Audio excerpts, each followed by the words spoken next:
Doctor Anupama आप सबका स्वागत करती हूँ आज के इस मधुमेह जागरूकता कार्यक्रम में। के सरकार विभाग के centre of excellence for women empowerment in collaboration with उत्थान फाउंडेशन दिल्ली, सक्षम सोसाइटी जयपुर और मणिपाल हॉस्पिटल जयपुर राजस्थान के सहयोग से आयोजित किया गया है। मैं सबसे पहले स्वागत करना चाहूंगी हमारे BR अम्बेडकर यूनिवर्सिटी की VC मैम प्रोफेसर आसू रानी मैम का, गृह विज्ञान संस्था की डायरेक्टर प्रोफेसर अर्चना गक्कड़ मैम का, उत्थान फाउंडेशन की सेक्रेटरी एवं सक्षम सोसाइटी की प्रेसिडेंट डॉक्टर शिल्पी चौहान मैम का, एंड अमेठी बिजनेस स्कूल और अमेठी यूनिवर्सिटी के डॉक्टर अनुपम जैन सर का भी मैं स्वागत करती हूँ। मैं स्वागत करना चाहूंगी आज के हमारे कार्यक्रम के मुख्य वक्ता डॉक्टर अभिषेक हजेला, जो कि एक डायबिटीज और एंड्रोक्राइनोलॉजी के मुख्य कंसल्टेंट है मणिपाल हॉस्पिटल जयपुर में। ये इस कार्यक्रम में मधुमेह से संबंधित काफी जानकारियां हमसे साझा करेंगे, उसके सुझाव, क्या कॉजेज है, इन सब के बारे में हमें बताएंगे। और मैं स्वागत करना चाहती हूँ डॉक्टर पूजा चौधरी, जो कि एक डाइटिशियन है मणिपाल हॉस्पिटल जयपुर में, जो कि हमें डायबिटीज से जुड़ी काफी जानकारियां देंगी और उससे सुझाव में क्या प्लान करना चाहिए अपने खान में, क्या ऐड करना चाहिए और क्या चीज नहीं खानी चाहिए, इन सबसे रिलेटेड हमें जानकारी वो देंगी। अंत में मैं मिस्टर विजय सक्सेना का भी स्वागत करना चाहूंगी, जो कि मणिपाल हॉस्पिटल जयपुर से संबंधित है, उनका भी इस कार्यक्रम में स्वागत करती हूँ। मैम, डॉक्टर शिल्पी चौहान मैम, आगे मैं रिक्वेस्ट करती हूँ कि आप कार्यक्रम को आगे बढ़ाएंगे। जी, बहुत बहुत धन्यवाद अनुपमा जी कार्यक्रम की शुरुआत करने के लिए। और मैं ज़्यादा समय न लेते हुए डॉक्टर अभिषेक हजेला जी को आमंत्रित करना चाहूँगी। और सर, जैसे आपकी काफ़ी एक्सपर्टीज़ है डायबिटीज़ में, तो आज हमारे साथ में ऑडियंस है, और आप प्लीज़ सर अपने विचार साझा कीजिए कि डायबिटीज़ के शुरुआती लक्षण क्या होते हैं, साइन क्या हैं और कितना क्यूरेबल है। और सर प्लीज़ थोड़ा सा बताइएगा। और मैं श्रोताओं से सभी से निवेदन करूंगी कि यदि आप अपना कैमरा ऑन कर लेते हैं तो इंटरेक्शन और अच्छा हो जाता है। और आप जितनी भी क्वेरी है आप अपने टेक्स्ट करते जाएं, सेशन के बीच में सर को डिस्टर्ब ना करें। हम बाद में क्वेश्चन आंसर सेशन है, तो अब हम उसमें क्वेश्चन आंसर करेंगे। सर प्लीज़ स्टार्ट कीजिए।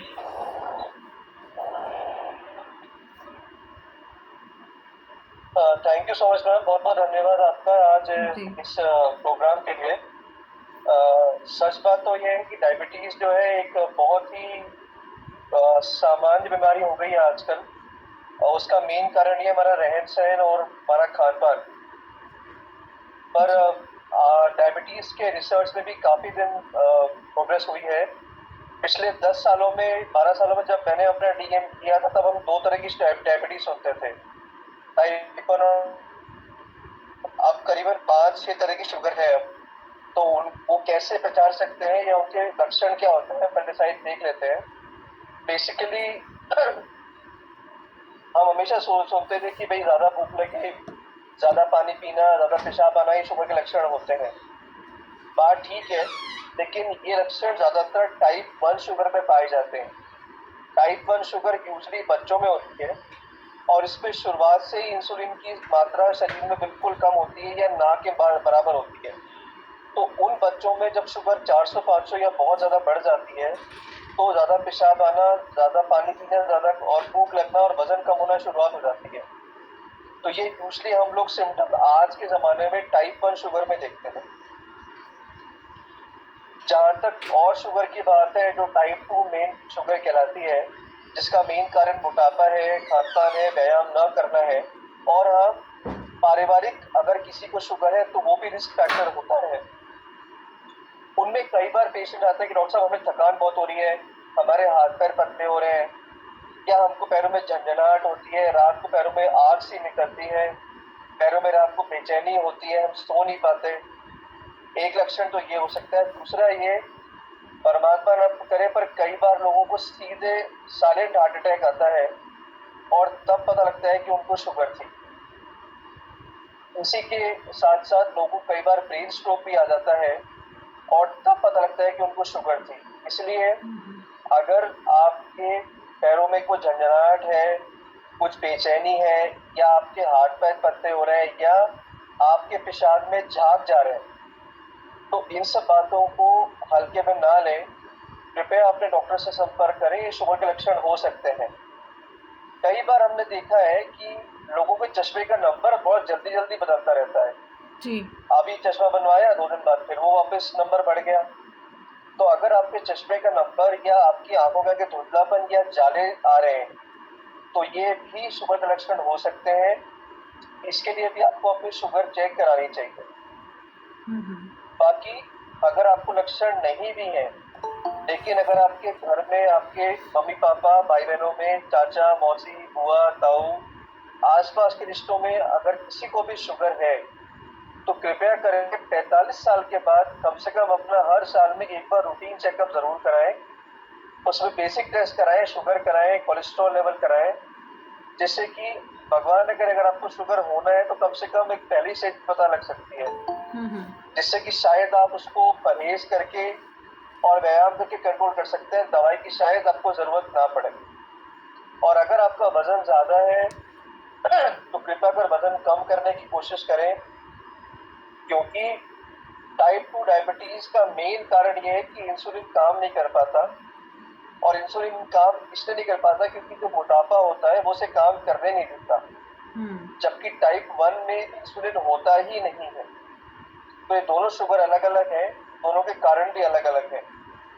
आजकल 3-4 शुगर तरह की नई शुगर भी आ गई है। एक तो हम अपनी भाषा में कहते हैं लाडा, जी, LADA। जी। उसको हम ये कहते हैं कि पेशेंट पहले 6 महीने या साल भर तो दवाई पे कंट्रोल हो जाता है, लेकिन उसको बाद उसको इंसुलिन पे आना पड़ता है परमानेंटली। एक शुगर होती है MODY, जिसके अंदर की लगातार 3 या 4 पीढ़ियों में शुगर होती है, और हर पीढ़ी के साथ शुगर पता लगने की उम्र कम होती जाती है। ओके। ये बॉडी पेशेंट ये यूजली 25 साल के पहले में पता लगते हैं। और एक शुगर जो है जो प्रेगनेंसी में होती है, और एक शुगर जो होती है जो पैनक्रियाज संबंधित होती है, मतलब पैनक्रियाज ग्रंथि शरीर में होती है जो कि इंसुलिन बनाती है।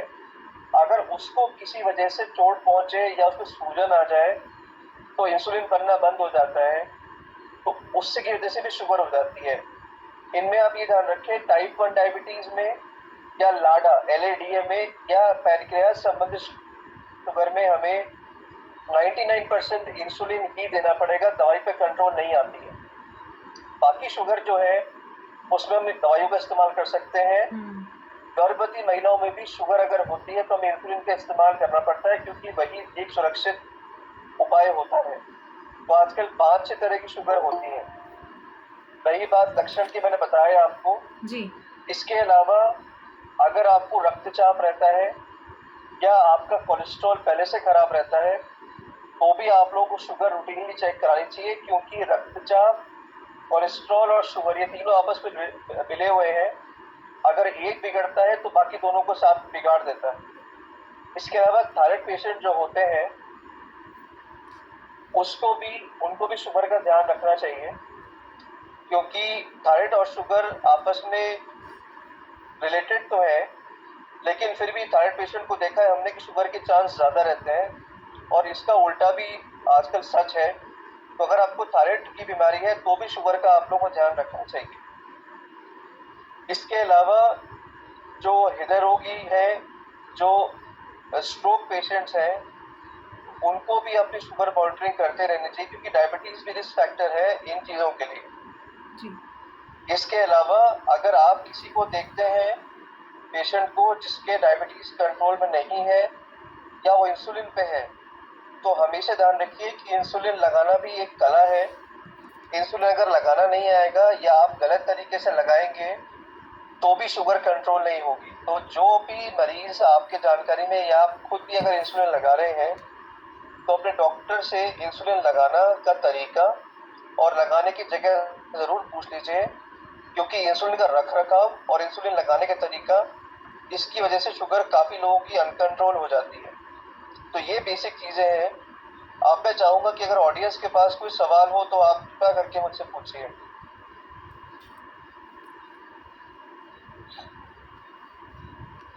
आप क्वेश्चन डायरेक्ट सर से पूछ भी सकते हैं और चैट बॉक्स में टेक्स्ट भी कर सकते हैं।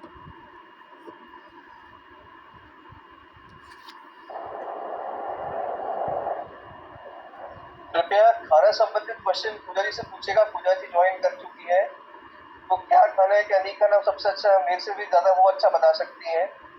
इसके अलावा शुगर के संबंधित अगर कोई जांचों के बारे में या और कुछ अगर सवाल है तो आप कृपया करके चैट बॉक्स में डाल सकते हैं या मुझसे पूछ भी सकते हैं।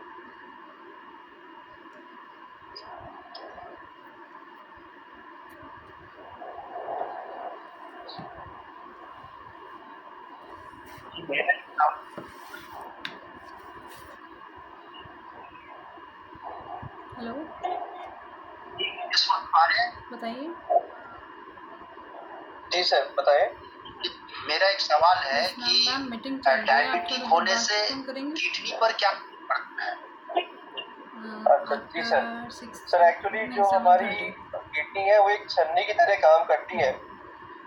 वो हमारे खून में से गंदी चीजें साफ करके अच्छे खून को वापस शरीर को वापस कर देती है। तो अगर मैं सादा भाषा में बात करूं तो छन्नी के छेद होते हैं। डायबिटीज की वजह से कभी कभार जो किडनी के छेद या जो छन्नी होती है उसके छेद बड़े हो जाते हैं। तो अमूमन जो चीज पेशाब में नहीं जानी चाहिए जैसे प्रोटीन, वो जाना शुरू हो जाता है और उसकी वजह से पेशाब में झाग आते हैं। तो पेशाब में झाग आना मतलब पेशाब में प्रोटीन जाने की निशानी है। तो अगर प्रोटीन जाता रहता है तो किडनी पे बहुत जोर पड़ता है और हमारे शरीर से प्रोटीन जब जाता है तो हमारे शरीर में कमजोरी भी आती है। इसकी वजह से कई लोगों की किडनी परमानेंट डैमेज हो जाती है। जैसे आप क्रिएटिनिन बोलते हैं, क्रिएटिनिन बढ़ना शुरू हो जाता है। तो शुगर का होता है वो बेसिकली 3 अंगों पे ज्यादा होता है। एक तो हमारी आंखें, स्पेशली आंखों का पर्दा जिसको हम रेटाइना कहते हैं, एक हमारा गुर्दा और एक हमारी नसें। तो जो नसें पैरों में है, हाथों में, उन पे असर पड़ता है, आंखों के पर्दे पे असर पड़ता है और गुर्दे पे असर पड़ता है। तो सबसे पहला लक्षण जो आपको बता सकता है, एक डॉक्टर की जरूरत भी नहीं है कि आप खुद देख सकते हैं कि भाई मेरे गुर्दे में दिक्कत है। अगर आपके पेशाब में झाग आ रहे मतलब पेशाब में प्रोटीन जाना शुरू हो चुका है और गुर्दे को डैमेज हो चुका है। अब ऐसा नहीं है कि वो डैमेज वापस ठीक नहीं हो सकता। एक यूजली हम किडनी की बीमारी की 5 स्टेज मानते हैं। तीसरी स्टेज तक पेशेंट वापस ठीक हो सकते हैं किडनी, लेकिन अगर चौथी या 5वीं स्टेज पे चले जाए तो फिर किडनी का वापस नॉर्मल होना बिल्कुल मुश्किल रहता है। इसलिए अगर आपको पेशाब में झाग आ रहे हैं तो कृपया तुरंत अपने डॉक्टर से मिलिए। वो आपकी पेशाब की जांच कराएंगे जो कि सुबह के पहले पेशाब से होती है। अगर उसमें प्रोटीन का पता लगता है तो दवाइयां आती हैं जो उनको रोक सकती हैं, लेकिन सबसे जरूरी शुगर और रक्तचाप का कंट्रोल है। उसके बिना किडनी का ठीक होना मुश्किल रहता है। जी, एक क्वेश्चन है, क्या क्रिएटिनिन का 6% तक बढ़ जाता है तो किडनी में सुधार हो सकता है, उसको वापस अपनी में? सर 6 पे तो बहुत मुश्किल है। 6 पे तो मतलब लास्ट स्टेज आ गई। जी। तो हालांकि मैं भगवान तो नहीं हूँ पर किताबें कीड़ा हूँ, उसके हिसाब से तो बड़ा मुश्किल है, बड़ा मुश्किल।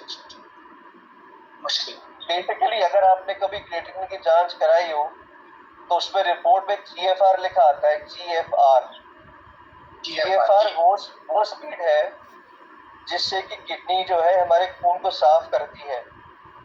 अगर वो 60 से कम है तो मतलब आप तीसरी स्टेज में घुस चुके हैं, और अगर वो 45 से कम चली जाती है तो मतलब ठीक होने के चांस ना के बराबर है। तो आजकल जितने भी लैब है वो क्रिएटिनिन के साथ आपको GFR निकाल के देती हैं।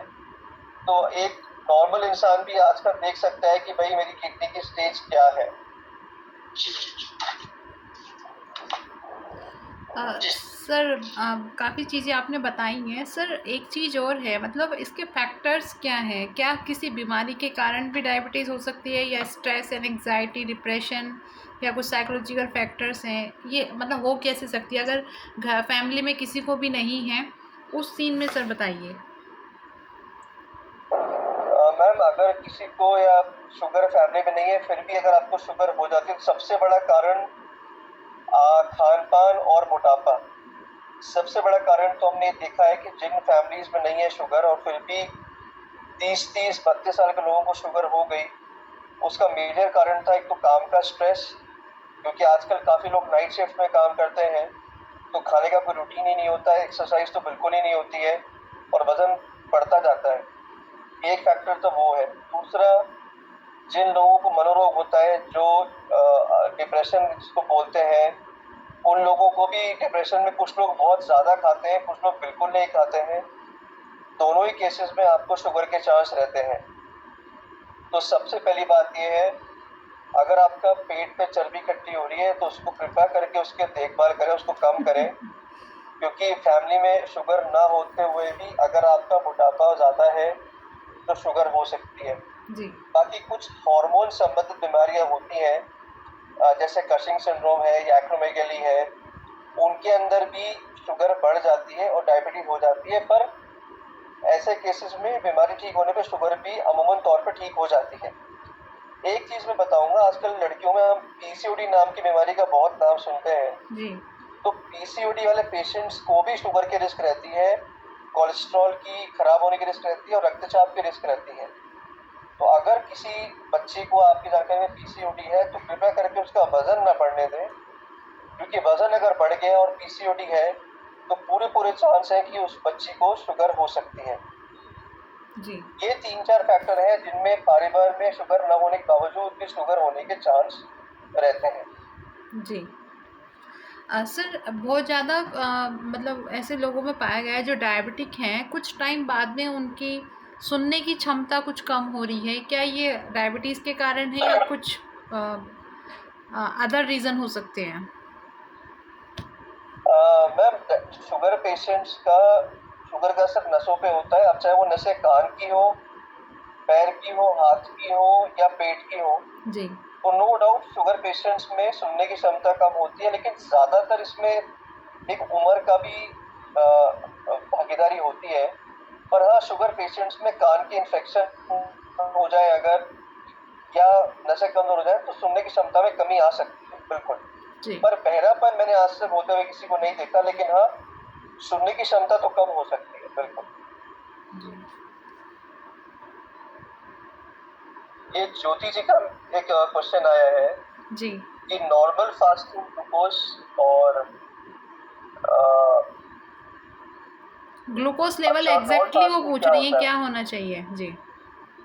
तो बेसिकली क्या है कि एक नॉर्मल इंसान के लिए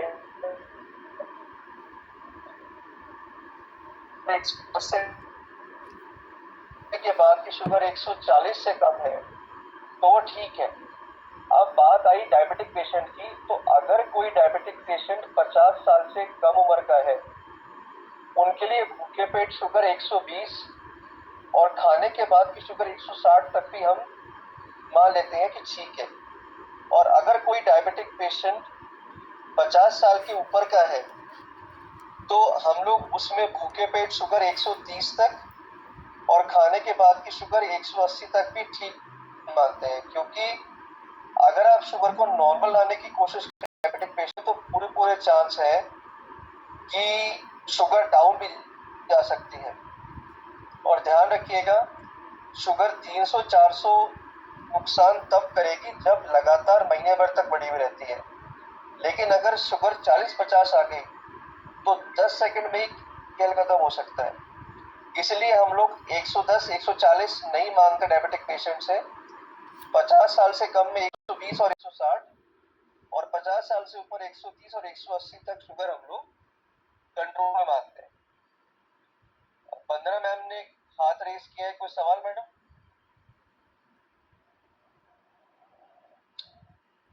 डॉक्टर वंदना जी, आप कुछ पूछना चाहते हैं? What is difference between HbA1c and अच्छा, एक मिनट में पूरा पढ़ देती हूँ। एक्चुअली HbA1c जो है एंड फास्टिंग PP। वो हमारे पिछले 3 महीने की एवरेज शुगर बताता है। मतलब कि पिछले 3 महीने में हमारी एवरेज शुगर क्या थी, जबकि खाली पेट शुगर खाने के बाद की शुगर तो हमें आज का बताते हैं, आज का हाल क्या है। एक बात क्लियर कर दूं कि कम से कम मैं HbA1c देख के दवाई नहीं लिखता हूँ, क्योंकि वो पिछले 3 महीने का था। दवाई मैं आज की शुगर देख के ही लिखता हूँ, क्योंकि हो सकता है कि पेशेंट ने पिछले 20-25 दिन में परहेज करके शुगर कंट्रोल कर ली हो।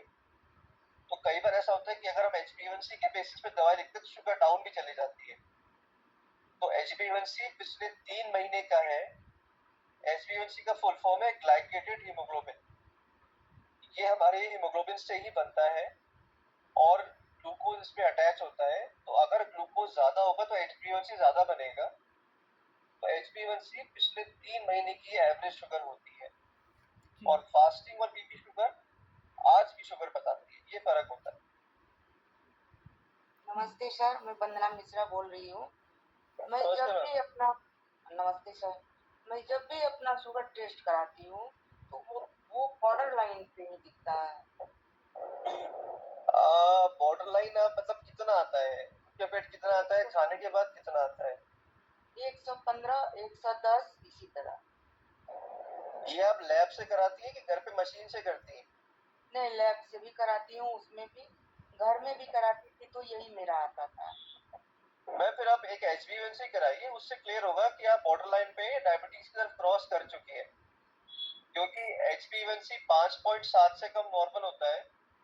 5.7 से 6.4 जो है वो प्री डायबिटिक होता है और 6.5 से ज्यादा डायबिटिक हो जाता है। तो आप HbA1c कराएं, उससे पिक्चर क्लियर हो जाएगी कि डायबिटिक है या प्री डायबिटिक है या नॉन डायबिटिक है। क्योंकि साफ बात यह है, अगर आपको रात को नींद नहीं आई तो भी शुगर आपकी बढ़ जाएगी। तो जरूरी तो नहीं है कि एक दिन शुगर बढ़ जाए तो आपको डायबिटीज हो जाएगी। तो इसलिए एक बार HbA1c कराएं, उससे आपको आइडिया लग जाएगा। ओके, धन्यवाद सर। जी, एक सवाल था कि शुगर किसी तरह की होती है, टाइप 1, टाइप 2, लाडा बॉडी, प्रेगनेंसी वाली और पैनक्रियास संबंधित। और एक सवाल है, If the person taking diabetes medicine for a long time, such as 1-2 years, that will affect other body organ. मैं एक बात साफ कर दूं, कोई भी दवाई किडनी खराब नहीं करती। शुगर किडनी खराब करती है। अगर किडनी खराब हो तो दवाइयों की मात्रा हमें उसके हिसाब से करनी पड़ती है, पर कोई भी दवाई आगे से उसकी किडनी खराब नहीं करती। स्पेशली मेटफॉर्मिन के लिए बड़ी भ्रांति फैलाई गई कि मेटफॉर्मिन किडनी खराब करती है। तो ऐसा कुछ भी नहीं होता। उल्टा आजकल तो दवाइयां जब मार्केट में आती हैं तो उनको अप्रूवल लेने के लिए दिखाना पड़ता है कि हम हार्ट को सुरक्षित रखेंगे और किडनी को सुरक्षित रखेंगे। तो आजकल तो ये स्टडीज होने के बाद ही दवाई अप्रूव होती है। तो ठीक है, ये मैं मानता हूँ कि अगर आपकी किडनी ऑलरेडी अफेक्टेड है तो हम दवाइयां उस हिसाब से मॉडिफाई कर देते हैं कि और आपकी किडनी खराब नहीं हो। लेकिन पर से कोई दवाई किडनी खराब नहीं करती। जी। और क्वेश्चन था, अच्छा ऋतु जी का क्वेश्चन है इओसिनोफिल काउंट में। मैडम, इओसिनोफिल काउंट मतलब कुछ एलर्जी है आपको किसी चीज से, या तो डस्ट से, पोलन से, या पेट में कीड़े भी हो सकते हैं। और डायबिटिक एम का मतलब क्या है चिमी डोलकर जी? डायबिटिक एम मतलब क्या? Good evening sir, this is Ritu here sir. Sir actually किसी तरह का एलर्जी या इन्फेक्शन कुछ भी नहीं है, लेकिन एज अ रूटीन चेकअप ये ब्लड टेस्ट हुआ है और सिर्फ इस्नोफिली बढ़ा हुआ है पेशेंट का। मैम, इओसिनोफिल तभी बढ़ता है जब यूजुअली कोई एलर्जी होती है किसी चीज से, क्योंकि इओसिनोफिल से एलर्जी के लिए रिस्पॉन्सिबल होता है। डायबिटीज पर से इओसिनोफिल नहीं बढ़ते। तो वो तो नहीं सर, वो डायबिटीज भी नहीं है सर, वो नॉर्मल पर्सन है। हाँ, तो फिर तो आप बेटर है कि किसी दिखाइए पल्मोनोलॉजिस्ट को, वो बताएं ये क्यों बढ़ी हुई है। क्योंकि एलर्जी का जो डिपार्टमेंट है वो देखते हैं पल्मोनोलॉजिस्ट, जो चेस्ट के स्पेशलिस्ट होते हैं, उनको किसी को दिखाइए एक बार। Okay sir. ये सिमी डोलकर जी का मैसेज टाइप 1, टाइप 2। हाँ जी, सीबीजी शुगर 6 तरह की होती है आजकल। टाइप 1, टाइप 2, दूसरा होता है लाडा। लाडा में पेशेंट 6 महीने कम से कम दवाई पे रहता है, पर बाद में परमानेंटली इंसुलिन पे आ जाता है। मोडी मतलब एमओडीवाई, उसमें लगातार 3 पीढ़ियों में शुगर होती है और हर पीढ़ी के साथ शुगर होने की उम्र घटती जाती है और यूजली ये मरीज 25 साल के पहले मिलते हैं।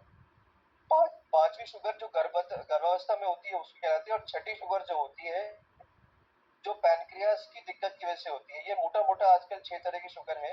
आजकल टाइप 5 भी आ गई, मैं सुबह पढ़ रहा था।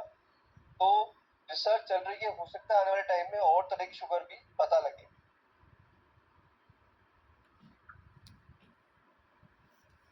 और कोई क्वेरी है आपको? किसी को कुछ पूछना है? लो डायबिटिक में क्या कर सकते हैं सर? सर, लो डायबिटिक पेशेंट यदि है तो उसके लिए क्या क्योर है, क्या अगर शुगर लो हो जाए, जी अगर शुगर लो हो जाए तो हाँ जी अगर शुगर, देखिए सबसे पहले तो अगर आप डायबिटीज की दवाई या इंसुलिन ले रहे हैं और अगर चक्कर, घबराहट, पसीना आता है या बहुत भयंकर भूख लगती है, मतलब कि आपने अभी खाना खाया घंटा भर पहले और आपको फिर बहुत जोर की भूख लग रही है, तो समझ लीजिए कि शुगर डाउन जा रही है। तो ऐसा अगर हो तो तुरंत अपने घर की मशीन से शुगर चेक करें। अगर 80 से कम आए तो कृपया करके चीनी या ग्लूकोन डी का पाउडर लें। अगर 15 मिनट बाद भी शुगर 100 से कम रहती है तो और 2 चम्मच लें। ऐसा तब तक करें जब तक 100 के ऊपर नहीं चली जाती। शुगर कम होने के चांस ज्यादा रहते हैं उन लोगों में किडनी के अंदर जो बॉडी का इंसुलिन है वो लंबे समय तक कार्य करता है, तो ऐसे पेशेंट में शुगर